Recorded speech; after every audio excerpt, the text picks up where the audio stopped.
Welcome to my channel. और ये 3 तारीख की रात को 3 बजे मेरी नींद खुली, तो मैंने जैसे ही मोबाइल चेक किया तो देखा बीपीएससी का जो है इंटरव्यू का डेट आ गया। तो मैं फटाफट से अपना इंटरव्यू डेट देखने लगी कि मेरा पीजीटी का जूलॉजी का कब है।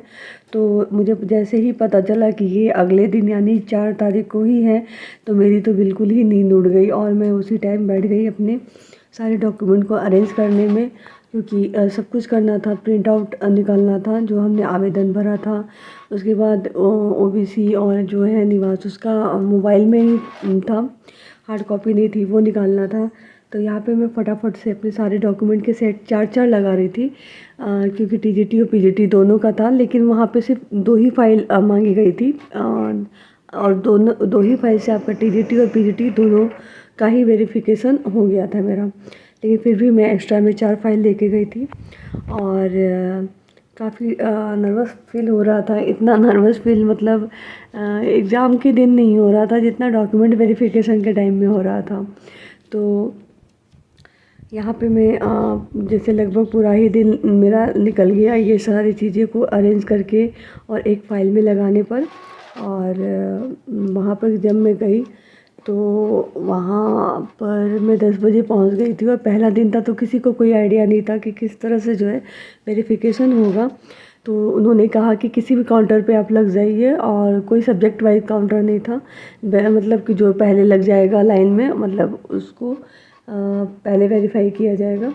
तो मैं गई, तो मैंने जैसे ही पता किया तभी तो सब लोग पता ही कर रहे थे, तो मैं दूसरे नंबर पे लग गई और मेरे से आगे एक लड़की का हुआ। उसके बाद फिर मेरा वेरिफिकेशन हुआ, तो मेरा लगभग 11 या 11:15 बजे तक हो गया था सारा पूरा वेरिफिकेशन। मैं रिलैक्स हो गई इसके बाद, और काफ़ी फिर मुझे ऐसा रियलाइज़ हो रहा था कि मतलब कि कितना सुकून मिला था कि वेरिफिकेशन डन हो गया, अब रिज़ल्ट का वेट करो बस। और मैं क्या क्या अपने सर्टिफिकेट में लगी थी ये मैंने आगे अभी थोड़ी देर में आप लोगों को बताऊंगी कि क्या क्या डॉक्यूमेंट मैं ले गई थी। और वहाँ पे अगर आप लोगों को यही सलाह है कि अगर आप लोगों को जल्दी करवाना होगा तो थोड़ा जल्दी पहुँच कर, और जिस तरह का वहाँ का इंस्ट्रक्शन होगा वो उसमें कर लीजिएगा, पहले से प्रमाणित कर लीजिएगा, क्योंकि बहुत लोग उस टाइम ही कर रहे थे अपने सर्टिफिकेट को। तो इससे अच्छा है कि आप घर से ही अपना सब कुछ रेडी करके जाएं, एक जगह पिनअप कर लें सारे फ़ोटो को, डॉक्यूमेंट्स को फ़ोटोकॉपी की, और अच्छे से जाएं, अच्छे से होगा।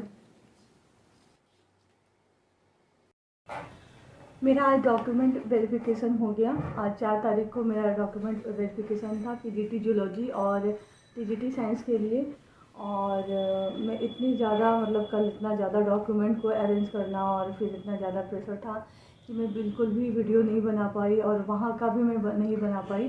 लेकिन हाँ, मैं चाहती हूँ कि आप लोगों को मैं सारी इन्फॉर्मेशन दूँ कि मैं किस तरह से मैंने अपना जो है वो डॉक्यूमेंट वेरिफिकेशन कराया। और ये 2 फाइल में लेके गई थी। इस तरह की ना आप कोई भी फाइल लेके जा सकते हैं, ये वाली या फिर वो जो प्लास्टिक वाली आती हैं। 2 फाइल आपको तैयार करके जानी है।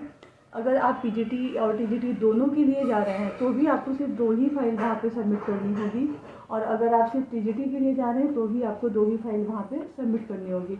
इस फाइल में जितने भी डॉक्यूमेंट्स बोले गए हैं वो सारे जो है लगा लेना है, और सेल्फ अटेस्टेड कर लेना है इसमें जो है पूरी तरह से। और एक फ़ाइल आप अपने पास रखिएगा इस तरह से, मतलब जिसमें आपके ओरिजिनल सर्टिफिकेट्स हों, और जो ओरिजिनल सर्टिफिकेट्स हों जो वहाँ पे सुविधा के अनुसार।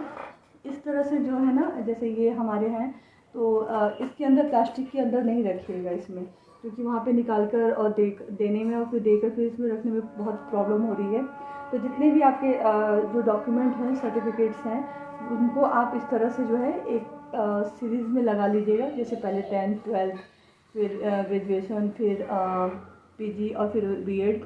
उसके बाद मैं एक चेकलिस्ट आप लोग को बता दे रही हूँ कि मैं क्या क्या लेके गई थी, वहाँ क्या क्या मांग रहा है। और उस चेकलिस्ट में जितने भी मतलब आपने जो अपलोड किए हैं डॉक्यूमेंट्स, वही डॉक्यूमेंट्स वहाँ पे वो देख रहे हैं। तो इस तरह से रख लीजिएगा निकाल कर इसी फाइल में अपने, और जैसे उसने 10th का मांगा तो आप मतलब सीरीज से लगा हुआ है तो आप एकदम से वो 10th दे देंगे, क्योंकि वो एकदम से मांग रहे हैं तो इस तरह से निकालने में काफ़ी टाइम जा रहा है। तो इस तरह से आप ओपन उसको सारे डॉक्यूमेंट्स को आप एक सीरीज में लगा लीजिएगा इस तरह से, तो आपको सुविधा होगी वहाँ पर। और फिर मैं क्या क्या लेकर गई थी वहाँ, ये भी आप लोगों को मैं बता दे रही हूँ। ये सारे डॉक्यूमेंट जो यहाँ पर मैंने लिखे हैं, ये सारे डॉक्यूमेंट वहाँ देखे जा रहे हैं। आपको 2 फाइल इसकी जीरोक्स कॉपी लगा लेनी है और सेल्फ अटेस्टेड कर लेना है।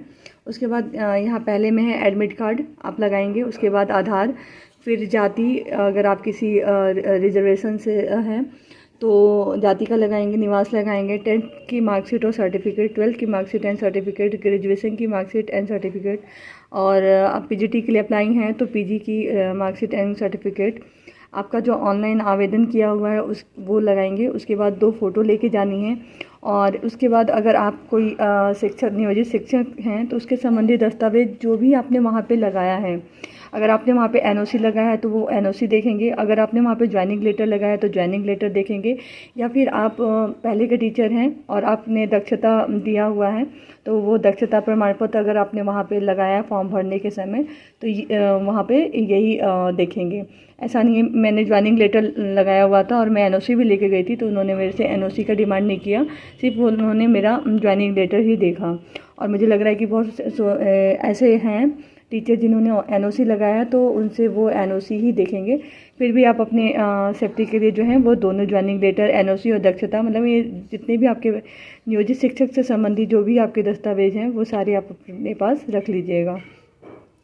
तो ये है एक चेकलिस्ट, और इसको आप चेक कर लीजिएगा कि ये सारी चीज़ें आपके पास हैं या नहीं। और एक बार फिर से बीपीएससी की साइट्स पे जाकर और जो उन्होंने दिया हुआ है लिस्ट, उससे भी मिला लीजिएगा कि आपके सारे जो है जाने से पहले वो सारे डॉक्यूमेंट आपके ओरिजिनल और फ़ोटो स्टेट दोनों 2-2 कॉपी में फ़ोटो स्टेट जो है वो आपके पास होना चाहिए।